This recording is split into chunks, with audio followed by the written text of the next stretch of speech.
Bonjour peuple de Dieu, bonjour, merci pour cette nouvelle journée. Je viens rendre gloire à notre Seigneur, à notre Père qui est dans les cieux. Je voudrais continuer sur le thème du sexe, continuer sur ces choses que nous faisons et que nous trouvons normales, parce que tout le monde le fait à côté de nous, mais qui ne sont pas normales aux yeux de Dieu. Alors, nous avons tous entendu parler du mot pornographie. On sait ce que ça veut dire, en anglais, en français. Mais c'est un mot qui vient de porni, en grec, qui veut dire prostituée, et le reste qui est devenu pornographie voulait dire écrire. Écrire. Donc, il y avait des textes qui étaient écrits aux prostituées, qui voulaient dire prostituée, mais qui étaient très graphiques dans le sens qu'on parlait, on expliquait, et dans les détails approfondis, l'acte sexuel et les méthodes sexuelles et tout ça. Alors, dans le mot porni, comme je vous dis, est en grec, mais cela ne fait que ce n'est pas un nouveau concept, donc c'est vieux comme le monde. C'est ce que je suis en train de dire, que c'était là déjà à l'époque dans l'Ancien Testament.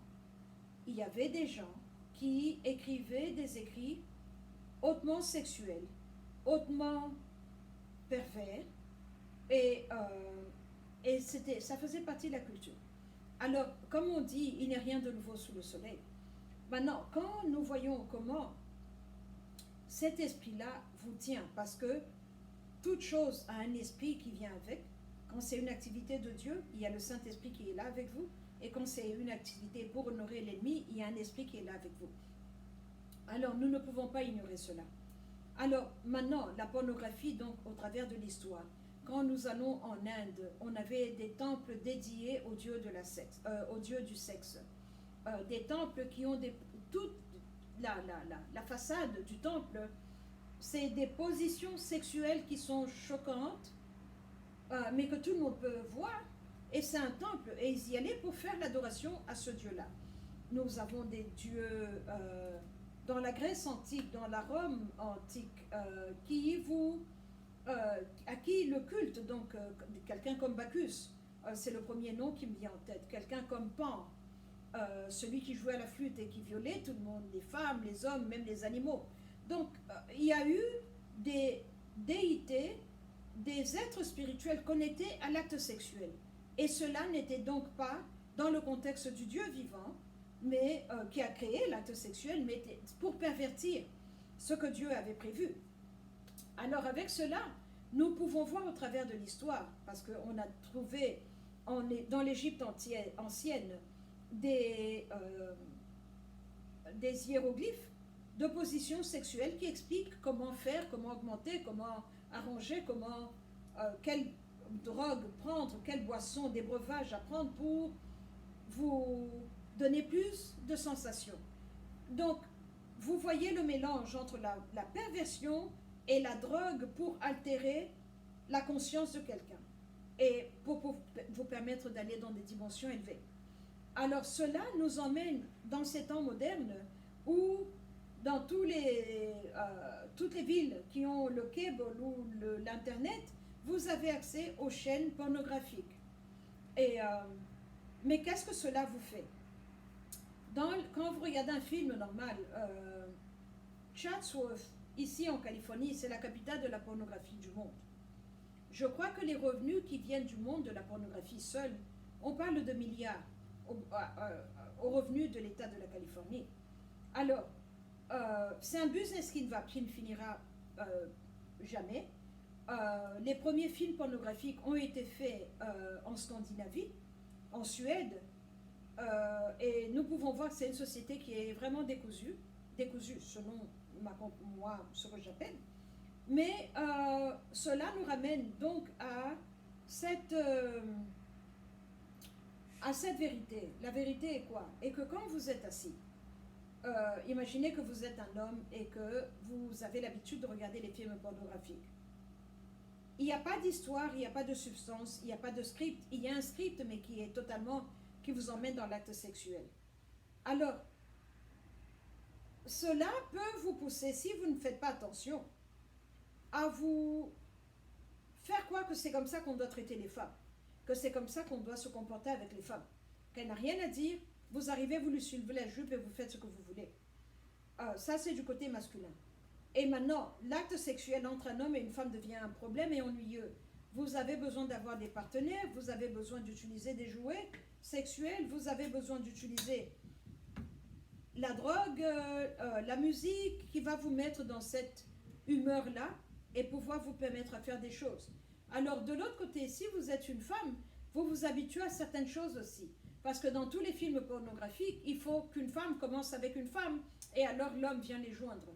Donc, que vous le vouliez ou pas, la pornographie vous emmène dans l'homosexualité ou dans la bisexualité, donc l'ambivalence d'aller et avec les hommes et avec les femmes.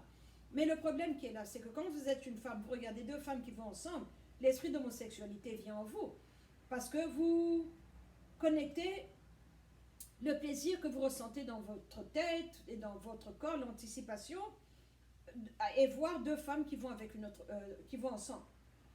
Alors aussi, quand vous voyez deux hommes qui vont ensemble, ou un homme qui va avec une femme, et vous êtes un homme, donc vous appréciez de voir un homme nu, un homme dans sa nudité, et cela ne vous dérange plus. Et petit à petit, après un temps, le porno hétérosexuel ne suffira plus.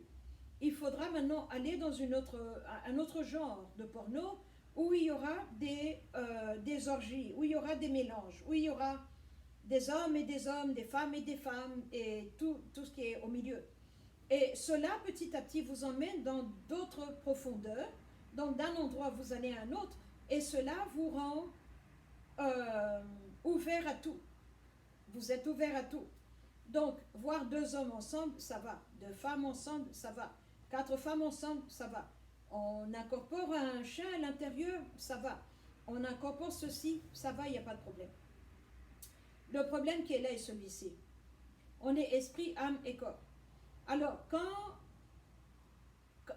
vous avez entendu parler de l'expression qui dit « vous êtes ce que vous mangez ». Quand je mange la nourriture grasse qui n'est pas bonne pour mon corps physique, pour ma santé, je vais prendre du poids. Je vais avoir des problèmes de cholestérol. Trop de gâteaux, le sucre va monter. Trop de sel, le sel va augmenter. L'hypertension, l'hypotension. La nourriture que je mange n'est pas bonne pour mon corps. Imaginez que je suis alcoolique au-dessus de ça. Cela n'est pas bon pour mon corps non plus. Ça va me rendre malade. Alors maintenant, imaginez que vous nourrissez vos yeux de pornographie. Tout ce qui est pornographique entre en vous. Alors ça affecte le corps physique.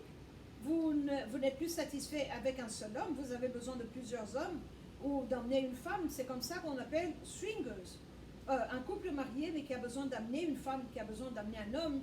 Et cela nous emmène à ce qu'on appelle maintenant, ils sont en train de demander leur droit ici, ils veulent être appelés polyamoureuses. Donc, beaucoup poly, de personnes qui sont amoureuses l'une de l'autre. Mais ça, ce n'est pas de l'amour, c'est la perversion. C'est ce qu'on appelle en anglais lust. Et alors maintenant, vous regardez ça, vous vous dites, ok, moi c'est ça que je veux. Mais vos yeux ont vu, vous avez nourri cette alimentation-là à vos yeux, cela va affecter votre corps. Vous avez besoin de plusieurs partenaires et cela va affecter votre esprit et vous êtes à genoux parce que vous avez honte. Il y a cette honte qui est biblique. J'ai entendu très peu de pasteurs en parler. Quand on dit qu'on n'a pas honte de l'évangile de Christ, dans le livre d'Hébreux, We are not ashamed of the gospel of Jesus Christ. Il y a des gens qui ont honte de l'évangile. Il y a des gens qui ont honte de Jésus-Christ. Et cette honte est une honte bizarre parce que, imagine que je vous attaque, je vous déshabille et je vous laisse partir nu sur l'avenue. Vous allez avoir honte. C'est une certaine honte. Il y a une autre honte qu'il y a que je n'ai pas encore fini de la comprendre, où vous avez honte de parler de la Bible. Vous êtes embarrassé. Et il y a une autre honte qui vient parce que vous avez tellement nourri vos yeux et votre esprit de pornographie que votre esprit est à genoux, vos mains sont attachées, vos pieds sont attachés. Vous ne pouvez plus marcher, vous perdez le zèle de l'évangile, vos mains, parce que ça coûte cher de louer ces films ou bien d'avoir les chaînes de télévision pornographiques, et la facture devient chère. Au lieu de semer la dîme et des offrandes dans le ministère de Christ, vous commencez à semer dans le ministère des prostituées, parce que c'est la base du mot porno, porni, qui est prostituée. Donc vous commencez à suppléer au gouvernement des prostituées, parce que vous-même, vous êtes un prostitué. Et alors vous avez l'apparence, pour ceux qui ont les yeux spirituels pour voir, d'un prostitué, vous avez le cœur d'un prostitué, et vous avez le comportement d'un prostitué. Alors vous êtes à genoux parce que vous ne pouvez pas vous battre, parce que vous n'avez même plus la connaissance de l'armure de la droiture et de la justice, parce que vous n'êtes pas dans la droiture. Vous êtes éloigné de la grâce et de la miséricorde de Dieu, parce que vous avez choisi, là où vous étiez à l'ombre du Dieu Tout-Puissant, son ombre vous protégeait, vous avez décidé de quitter, vous êtes parti là-bas. Donc vous êtes ouvert, tout vous tombe dessus, les traits enflammés de l'ennemi vous tombent dessus. C'est ça que la pornographie fait. Alors, la pornographie, pendant que vous regardez, il y a beaucoup de semences. C'est comme quelqu'un qui a beaucoup d'engrais, de semences, et qui les balance. Alors, il y a la semence de l'amour, de ce genre de sexe. Et alors maintenant, il y a ce côté qui est sado, maso, où vous voulez taper quelqu'un avant de faire l'amour. Ou vous voulez qu'on vous tape. Vous devenez un masochiste avant de vous accoupler. Une perversion en emmène une autre. Et vous devenez, donc vous êtes sur une route glissante et vous ne savez pas où est-ce qu'elle va finir. Parce qu'après tout cela, il faudra maintenant de la drogue pour pouvoir enlever la honte. Parce que vous avez honte de ce que vous faisiez, de ce que vous faites. Et la drogue va vous aider à enlever les inhibitions, enlever tout le peu d'humanité que vous aviez. Et vous a donné totalement maintenant cette chose-là. Et alors, l'esprit de la pornographie vient de la prostitution, qui est représentée par beaucoup de dieux. Dans les mythologies, il y a des dieux hommes et des dieux femmes qui vous mettent un lasso au cou, et on vous tient bien, et vous êtes captif. Vous ne pouvez plus partir. Alors, quelqu'un peut vous parler de Jésus. Vous dites, oui, Jésus est le Fils de Dieu. Vous avez la bonne position. Oui, Jésus est le Fils de Dieu. Mais vous n'arrivez pas à arrêter ce que vous faites. Quelqu'un vous parle d'aller à l'église, oui, vous avez raison, mais vous n'arrivez plus à le faire. Quelqu'un vous parle de donner de l'argent dans un ministère pour aider les pauvres, oui, mais vous n'arrivez pas à le faire, parce que vous devez donner à votre ministère, qui est le ministère des prostituées. Voilà ce que la pornographie fait, voilà comment la pornographie altère l'esprit, l'âme, et le comportement physique de quelqu'un. Voilà ce que la pornographie vous fait en vous éloignant totalement du vrai Dieu vivant, de la lumière, de la vraie lumière, de la vraie grâce. Et vous devenez comme une feuille, comme un bateau qui n'a pas d'encre. Donc la mer vous emmène là où elle part, là où elle veut, et vous allez au gré du vent. Voilà ce que la pornographie fait. Alors, vos finances peuvent augmenter parce que l'esprit de la pornographie n'est pas comme le dévoreur. C'est un esprit qui veut justement que vous continuez à avoir de l'argent, comme ça vous continuez à acheter ces films-là, vous continuez à les regarder. J'ai vu mon premier film porno parce que j'avais un frère qui étudiait à Paris, et dans à l'époque c'était les cassettes vidéo, les Betamax et puis VHS, et alors on allait voler les films, ils ne nous les donnaient pas, on allait voler, on regardait quand ils n'étaient pas là. J'avais 13 ans, mais ça ne m'intéressait pas. Je crois que j'ai regardé 2 ou 3 films, mais à l'âge de 35 ans, quand le Saint-Esprit est venu dans ma vie, j'ai dû faire la repentance pour avoir vu ces films-là. À l'âge de 35 ans, j'ai dû demander pardon.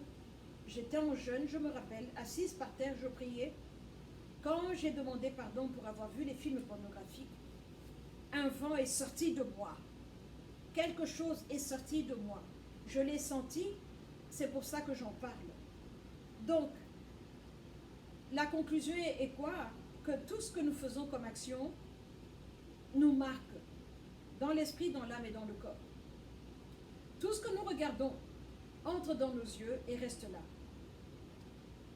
Et quand le moment vient de se donner au vrai Dieu vivant, il faut demander pardon et nettoyer. Pourquoi? Parce que ça laisse une porte ouverte. C'est ça qu'on appelle les portes ouvertes dans votre vie. Vous avez déjà entendu parler de ça. Quand on dit il y a une porte ouverte dans ta vie, c'est par là que le diable est entré. Donc c'est par là que le diable entre. Alors vous pouvez entrer dans un mariage. Vous êtes marié, vous aimez votre mari, mais il avait regardé des pornos, vous avez regardé des pornos. Les semences sont en vous. Comme le mariage a été ordonné par Dieu, le problème qui est en vous, le problème qui est en elle commence à tourner, à se rencontrer pour détruire l'union, détruire l'unité et emmener la discorde. Parce que l'esprit de la prostitution, le pornonia, comme on appelait en grec, était la sœur de ce démon, de cette déesse qu'on appelait Discordia. Elle allait emmener les problèmes dans les vies des gens. Or, nous savons que dans le corps de Christ, là où il y a la discorde, il n'y a pas l'accord. Là où il n'y a pas l'accord, la prière ne monte pas ensemble. Donc, vous pouvez être marié, mais vous n'êtes pas en accord avec votre époux. Vous ne regardez pas dans la même direction.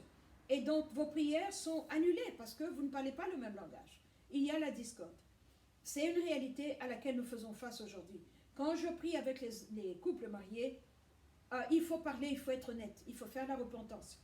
Qu'est-ce que vous avez fait avant? Qu'est-ce que vous pensez arrêter? Et maintenant que vous êtes vous entrez dans le mariage, allez-vous vivre dans la sanctification? Allez-vous emmener les problèmes dans votre lit conjugal? Allez-vous continuer à regarder les pornos? Allez-vous continuer à aller avec des chiens, avec des chats? Vous devez parler avec votre partenaire parce que il y va de votre famille, de l'union et de votre vie. Votre décision va affecter les enfants que vous allez avoir. Alors, quand j'entends des pasteurs qui conseillent les personnes mariées, moi je suis divorcée, mais je sais c'est quoi un vrai mariage. Justement, j'ai divorcé parce que ce n'était pas un vrai mariage. Mes parents étaient très bien. Et alors, c'est la mort qui les a séparés. 38 ans de mariage. Quand vous regardez donc, quand je regarde un couple qui a des problèmes, je peux très bien vous donner des conseils. Mais le problème qui est là, c'est que maintenant, on a des pasteurs, en tout cas ici aux États-Unis, qui distribuent des films porno à un couple et qui vous dit, regardez les vidéos et faites ce qu'on fait dans les vidéos. Maintenant, si dans la vidéo, il y a un chien qui est impliqué, vous dites, papa pasteur a dit, on doit faire ça. Donc, est-ce que vous voyez comment un problème en emmène un autre, un problème en emmène un autre, et on se réveillera un matin, on sera très loin de Dieu, très loin de la gloire et de la miséricorde de Dieu. Et c'est là où nous sommes aujourd'hui. L'industrie de la pornographie est la première cause dans les problèmes dans les mariages. À cause des finances, ça coûte cher, l'argent va là-bas au lieu de payer les factures, le spirituel est étouffé, il y a l'oppression, la dépression, il y a tous ces problèmes-là qui entrent dans vos maisons à cause des films que vous regardez. Voilà ce que la pornographie emmène comme problème. Et en top de tout ça, c'est que vous commencez à être attiré par les hommes. Vous commencez à imaginer un corps bien poilu, un corps bien musclé, bien dur là, au lieu de penser à une femme qui est soft, qui n'a pas de poils. Ça commence à vous déranger, vous voulez avoir les deux. Et c'est comme ça qu'on est arrivé ici à cette grande population de bisexuels. Quand vous regardez les personnes hétérosexuelles, totalement, qui n'ont jamais eu de relation ambiguë, et vous regardez la population homosexuelle, parce qu'il y en a beaucoup ici qui vous disent « je n'ai jamais été avec une femme », mais il a 50 ans. Donc tout ce qu'il a connu du sexe, c'était avec un homme. Et vous regardez la population au milieu qui va et avec les hommes et avec les femmes, ils sont la majorité. Ils sont la majorité, et c'est ça la norme d'aujourd'hui. On commence avec une femme, on finit avec un homme. On commence avec une femme, on peut emmener un chien à l'intérieur, on peut emmener un cheval à l'intérieur. Et voilà où nous sommes. C'est une population qui est majoritaire et qui est là. Et c'est comme cela que vous voyez que quand vous dites non, je me garde, j'attends le mariage, les gens se moquent de vous. Les gens rient. Et derrière votre dos, quand vous passez, il rit, il vous pointe du doigt parce que vous êtes ridicule. Parce que la majorité ne fait pas ce que vous faites. Et la majorité aime attirer tout le monde à l'intérieur. C'est pour cela qu'il faut avoir le Saint-Esprit pour savoir qu'est-ce que nous devons faire, qu'est-ce que nous pouvons faire. Et la conclusion de tout ça est que la pornographie n'arrange pas. Au contraire, elle abîme. Au contraire, elle avilit. Au contraire, elle vous emmène en bas. Elle vous emmène dans des auteurs spirituels où les voix qui vous parlent ne sont plus les voix du vrai Dieu, où les rêves ne viennent plus de Dieu, et vous vous soumettez au maître qui vous tient au cou, celui qui a mis le lasso et qui vous tire à lui. Et c'est un ministère qui est très difficile, c'est un esprit qui est très difficile à chasser. Voilà où est-ce que nous en sommes, voilà les dangers et les effets et les problèmes que la pornographie emmène dans la vie de quelqu'un. Et il y a beaucoup de chrétiens qui sont attachés, mais il n'y a pas que les hommes, hein, il y a beaucoup de femmes qui sont des accros qui n'arrivent pas à arrêter parce que maintenant l'internet est sur le téléphone, à la maison, vous avez un laptop, vous avez ceci, vous pouvez entrer et voir. Et nous sommes dans des temps très dangereux. Et croyez-moi, là où la pornographie est, l'Esprit de Dieu n'est pas. Ce que vous regardez, l'alliance que vous faites avec vos yeux, que moi c'est ça que je vais regarder, l'Esprit qui vous dirige, qui vous anime, va vous emmener, vous aider à rester là. Alors, si vous avez regardé la porno, les films porno avant, si vous étiez dans la pornographie, agenouillez-vous, demandez pardon au Dieu vivant. Demandez au Saint-Esprit de vous aider à vous sortir de ce système-là. Demandez au Saint-Esprit à couper la corde qui vous oppresse, qui vous garde captif. Il n'y a que lui qui peut faire cela. Et demandez pardon. Et promettez que vous n'allez plus le faire. Alors que vous soyez un homme ou une femme, faites cela séparément. Et maintenant, venez confesser la faute à votre conjoint. Et demandez pardon. L'un à l'autre pour n'avoir pas dit la vérité. Et priez ensemble maintenant. Invitez le Saint-Esprit dans votre union pour lui demander d'être la troisième corde. Comme Ecclésiaste 4, 9, je crois, nous dit, ou 9, que deux valent mieux. Two are better than one. Demandez au Saint-Esprit, invitez-le dans votre mariage, qu'il puisse venir parce qu'il va bénir et sanctifier votre union. Et vous allez aller de l'avant et produire des enfants qui sont humains, qui sont normaux, qui ne vont pas être tentés par l'esprit de la pornographie qui est venu des films. Parce que c'est une forme d'évangélisme. La pornographie vous évangélise et vous prêche une voix, un gospel, qui n'est pas du vrai Dieu vivant. Voilà ce que je vous recommande de faire si vous l'avez fait. Et arrêtez de le faire. Comme un alcoolique qui veut arrêter l'alcool, n'allez plus dans les bars, n'allez plus dans les films les théâtres pornographiques, n'achetez plus à la télé ou sur votre ordinateur. Éloignez-vous de cela parce que cela va vous ramener dans les prisons. Voilà ce que la pornographie fait, voilà la vérité sur la pornographie. Il y aura d'autres vidéos qui vont venir, quand la révélation va venir, je vous en parlerai. Mais voilà les dangers de la pornographie. Et le problème qui est là, c'est que beaucoup de personnes ont appris leur comportement sexuel avec leur partenaire par les films porno. Donc, la prochaine vidéo parlera de ce qui est acceptable comme acte sexuel dans le mariage ou pas. Voilà les dangers de la pornographie, voilà les vérités sur la pornographie. C'est un démon, c'est un esprit qui est adoré, qui est là, et qui est vivant, et qui n'a jamais quitté la planète Terre. Depuis les temps bibliques, les temps de l'Antiquité jusqu'à aujourd'hui, c'est une réalité qui est là. Merci beaucoup.